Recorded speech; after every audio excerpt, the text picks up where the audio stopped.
for today is probably to try to pull out the propeller shaft.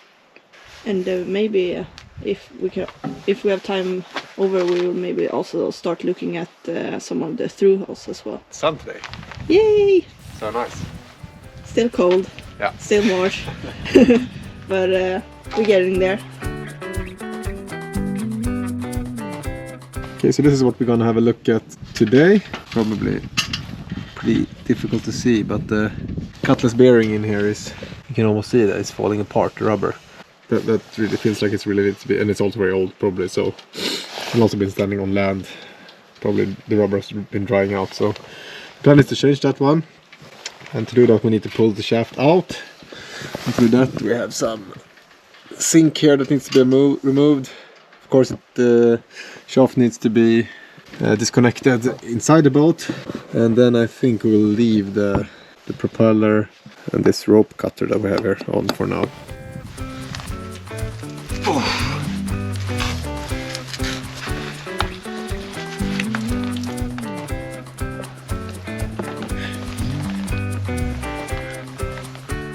Yeah, that's it. Okay, but let's start to disconnect everything from the inside. Okay, so here we have the inside. Propeller shaft coming through our ceiling. Then the shaft continues. It's this thrust bearing here is very, very rusty. But yeah, obviously the shaft is clamped here, so this is where we need to take it apart.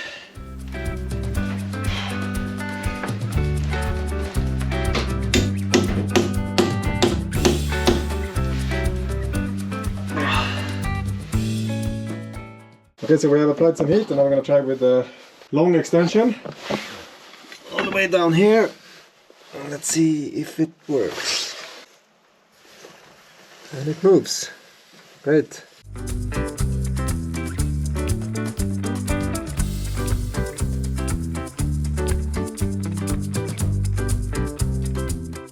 Okay, so I think we've gotten the shaft loose. I guess we'll try to go out and Get the shaft out. pull it out, see what happens. Yes.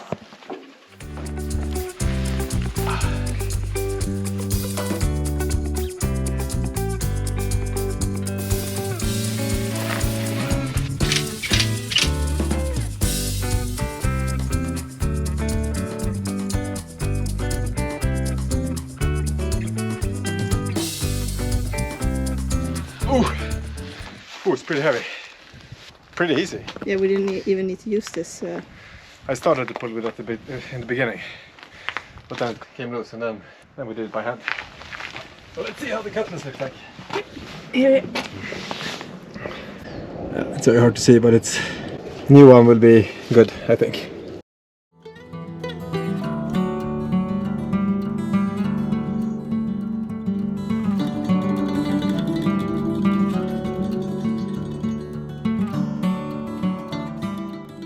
It's really clear water in this pool next to the boat. It's an old, what do you call it? Limestone. Not the mine, but Yeah, but that's why there are this super clear water. all these cool rocks around the place. It's a really cool island. Okay, so the propeller shaft is out, and now we're just gonna take off the shaft seal as well.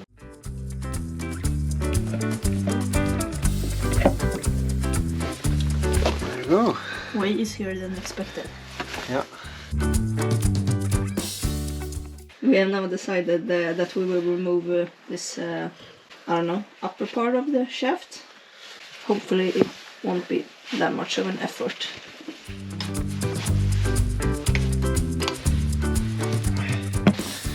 Okay, so now the shaft is loose. Ready to get painted. Nice. Bit of a cosmetic thing, but it's also, before we took it apart, we also had a discussion that it is nice to do these things and sort of go over it. Know what we can expect if we have troubles with it in the future or something.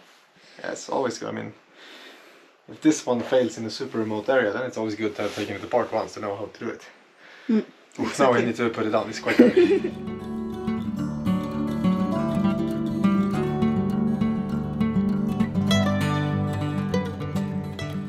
Okay, so from one thing to another. So now we're gonna start to see if we can loosen or remove some of the old through hulls. I don't know. We don't know how old they are. Most likely they are from when the boat was new, and a lot of the seacocks are very hard to. I mean, this one is very hard to change positioning, and if you start to just replace this one, then it's a very big risk that you actually also move the through hull itself. So I think we'll just replace all of it. We have 4 in total on the boat. Yeah, so it's not that many. So we didn't have the tools for the first one today, but we continue with another one. They are getting an early wake up here. Water here. Yeah, so this is the inlet for the generator. And we're gonna see if we can get it loose.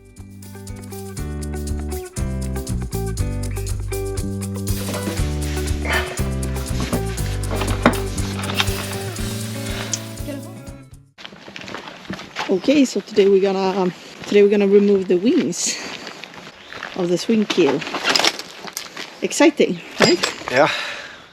Maybe we should say that we should try to remove them. Yeah. Maybe we fail. We'll see how it goes.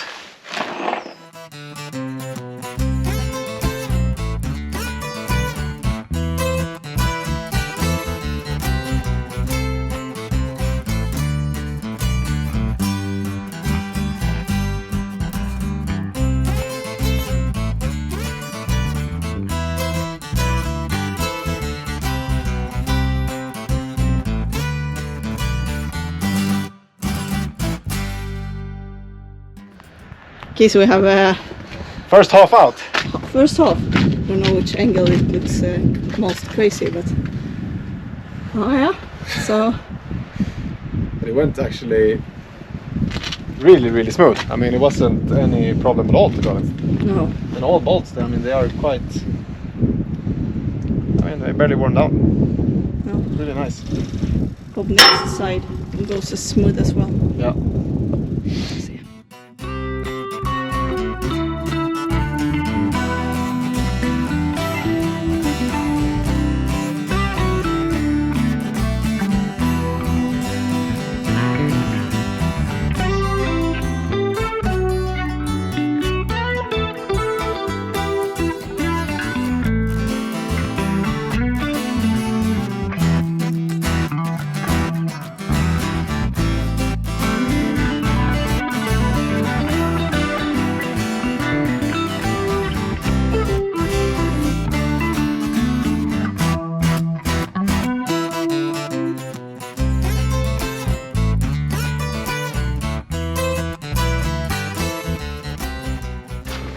So now we have both wings removed.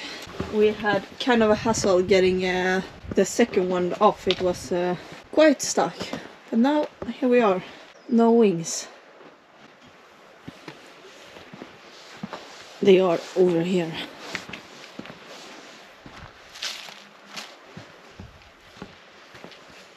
And what we will do now is to get this gear mechanism off.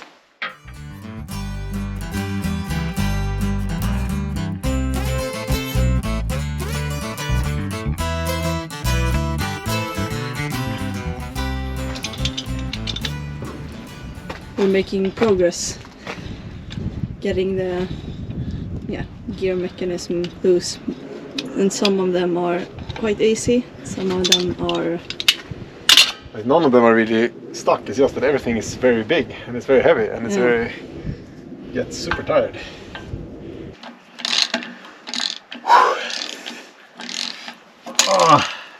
heavy work. Yep, but it's super nice weather.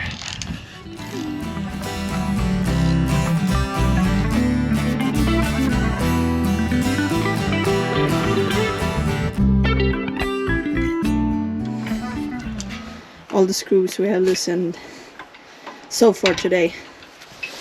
They have been surprisingly easy, but it's still a lot of big screws, so it's quite heavy anyway, even though it was way smoother than expected.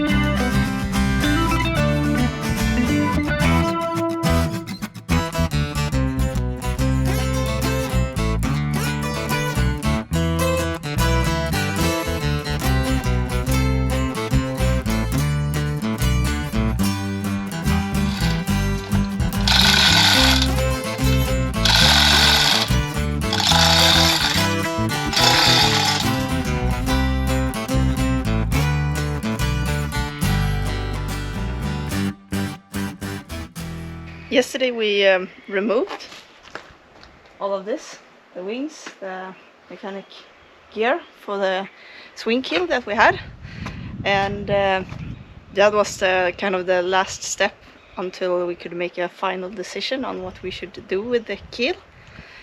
We had almost already sort of decided. And we've been through a lot of different options, basically, and then we ended up in basically two options that seemed reasonable. Yeah. And that was either keeping the swing keel function as is and basically renovating all of it, which would mean that we would probably have to remanufacture all the parts in the mechanics because there are quite a lot of rust and pitting in them, and also taking down the upper part of the keel because you need to do that to access all the hydraulic cylinders, and then also renovate them and then put everything back together. And that would probably have worked. Yeah. It would probably have given us the best sail performance, I guess. As well as depth. Yeah, the lowest draft. But with the risk of having something failing in that mechanism basically any time. And that's maybe not the worst part of it, because that we kind of agreed on that we could live with, because you would most likely just end up with that the keel would get stuck at its lower position, and that's not that bad, and there is a mechanical lock that you still can use even though if the hydraulic fails. Yeah, maintenance as well, not only the risk of failure, but having something that maybe every 10 years you need to take the boat up and take the whole keel apart, and yeah, and that, I mean, for us that didn't feel like a reasonable solution to go for. I mean, No. to take the keel off every, I don't know, 5 to 10 years, that doesn't make No. sense at all. It's a huge job. it's enough just the rest of the maintenance on the boat. We were also considering a lot of options of rebuilding this function so that you could access or take out the hydraulic cylinders without taking the upper keel part off. But that was also introducing some risks and unknowns to the whole design, and yeah, it just felt like it wasn't really worth it. And we had also someone commenting and asking about why just not bolt the entire thing together. Yeah. And yeah, we ruled that out quite quickly, because then we would end up with around 3 meters draft, and no. Yeah, and then also still keeping the lower mechanism on that, Yeah, on the exactly. mechanics that we didn't know the status of. So yeah, it felt like a bit of a quick and dirty solution that we didn't want to go for. Yeah. And then we have also been through a lot of other options as well. Yeah. But I think the one that we decided to go for is that we're going to keep upper keel part as it is right now, and then we're going to cast a bulb or a lower part to the keel basically in lead. Out of lead, yeah, lead. And that we will do ourselves. At least try to. Yeah, at least try to. And we've been researching a bit about how to do this ourselves, and feel like we're up for the challenge. We probably don't really know what it means yet. No. But, yeah, but the idea is basically to make a styrofoam plug, and then I don't know what it's called in English, full cast or lost foam casting or something like that. Okay, so we will do this styrofoam plug, and then we'll create a mold around that, probably a sand mold. Yeah, and then you basically melt your lead, pour it over the styrofoam form, which basically burns up, and yeah, then you have your keel, at least in theory. Yeah, now we have decided we were gonna do a lead plug. No, a lead. What are we gonna do? A lead bulb. I'm not sure if you will call it a bulb either, because it will be like part of the keel, partly a bulb. Yeah, you'll see later. So that will be probably a lot about that, the upcoming weeks, preparations, and also the casting itself. The casting day. The casting day. Yeah, I'm looking forward to that. That's gonna be really, really fun. Yeah, there's a lot of reading to do, so we started to read up on the topic, and yeah, it feels. It's probably because we don't know what we're getting ourselves into, but it feels doable right now at least. Let's see if we change our mind on that one. Also worth mentioning maybe is that we are as we've been taking away the lower parts of the keel, we have changed the stability of the boat quite a lot. And that's something that we have been thinking a bit forth and back on, as we are still having the mast on as well. But we kind of came to the conclusion that we still have quite a lot of weight here with the upper part of the keel, and also this what do you call, cradle or wagon that the boat is on is actually really good, because it's very, very wide, making it possible to strap it down. As it's basically vertical all the way up to the side of the boat. We have both these ones and then these steel plates as well holding it. And then you can see here, if I zoom out, it's quite wide. And I mean, obviously we're gonna take the mast off anyway, but it didn't really fit our schedule very well to do it right now. We want to do it later, so that's why I did it this way. I think it will be fine. I mean, we haven't felt, if you're up on the boat now, you don't feel any difference at all from before actually, so No. I'm not too worried about it.